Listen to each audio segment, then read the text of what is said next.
శ్రీ సత్యసాయి జిల్లా తనకల్లు మండలం బిల్లూరు వాండ్లపల్లి పారిష్ ప్రాంతంలో జాతీయ గ్రామీణ ఉపాధి హామీ పథకం కూలీలు పనిచేస్తున్న ప్రదేశాన్ని ఆంధ్రప్రదేశ్ వ్యవసాయ కార్మిక సంఘం జిల్లా కార్యదర్శి బి కదిరెప్ప సందర్శించారు. ఈ సందర్భంగా మాట్లాడుతూ పెండింగ్లో ఉన్న వేతనాలు తక్షణమే చెల్లించాలని, పని స్థలాల్లో కనీస మౌలిక సదుపాయాలు కల్పించాలని డిమాండ్ చేశారు. మండే ఎండలో కూలీలు పనిచేస్తూ వడదెబ్బకు గురవుతున్న పరిస్థితులు ఉన్నాయని ఆయన ఆందోళన వ్యక్తం చేశారు. అనేక ప్రాంతాల్లో త్రాగునీరు, నీడ, టెంట్లు, మెడికల్ కిట్లు లేకపోవడం వల్ల కూలీల ఆరోగ్యం ప్రమాదంలో పడుతుందన్నారు. అలాగే మజ్జిగ, ఓఆర్ఎస్ ప్యాకెట్లు వంటి వేడి నివారణ సదుపాయాలు కూడా అందుబాటులో లేవని పేర్కొన్నారు. గ్రామీణ ఉపాధి చట్టం ప్రకారం కల్పించాల్సిన హక్కులు పూర్తిగా అమలు కావడం లేదని విమర్శించారు. కూలీల హక్కుల సాధన కోసం నిరంతరం పోరాటం కొనసాగిస్తామని స్పష్టం చేశారు. బిల్లూరు వార్లపల్లి కూలీల ఐక్యత, తనకల్లు మండలం బిల్లూరు వార్లపల్లి కూలీల ఐక్యత. ఓకేనా? మీరు వస్తారు, మేము అట్లా ఏమన్నా ఉంటే మేమే తెచ్చింది అమ్మా. ఉదయం ఎన్ని గంటలకు వస్తున్నారు? 5:30, 6. ఫోటోలు దిగుతున్నారా? దిగుతాను. వస్తున్నాయి ఫోటోలు. తర్వాత మీకు ఇక్కడ పనిచేసే ప్రదేశంలో మజ్జిగ ప్యాకెట్లు, ఓఆర్ఎస్ ప్యాకెట్ ఇస్తున్నారా? తాగునీరు ఏమి ఇవ్వాల? తర్వాత ఇప్పుడు పొద్దున్నే 6:30కు వస్తారు, మళ్ళీ ఇంటికి ఎన్ని గంటలకు వస్తారు?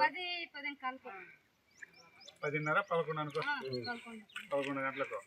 ఇక్కడ ఏమన్నా గ్రామీణ ఉపాధి కూలీలు పనిచేసే చోట అందులో ఇప్పుడు ఎండలు తీవ్రంగా ఉన్నాయి, ఫుల్ ఎండలు ఉన్నాయి.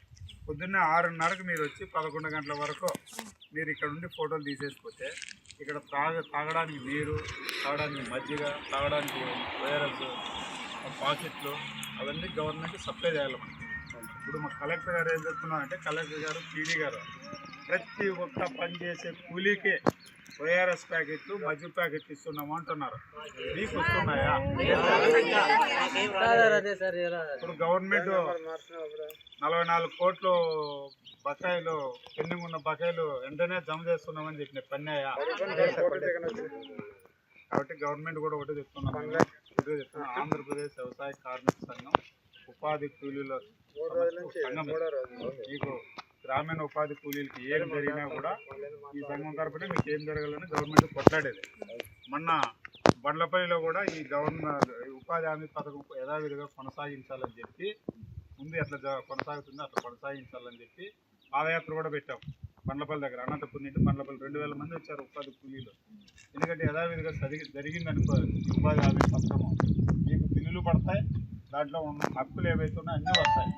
ఈ రామ్జీ చట్టం ఒకటి వచ్చిందనుకో, ఏప్రిల్ నెల నుంచే మీరు పనిచేసేది ఉండదు, ఉపాధి ఫీల్డ్ అసిస్టెంట్లు ఉండరు, అన్ని మిషన్లు, యంత్రాలు అన్నీ చేస్తాయి, మీరు ఉండదు, మీకు ఉపాధి జాబ్ కార్డు కూడా ఉండదు.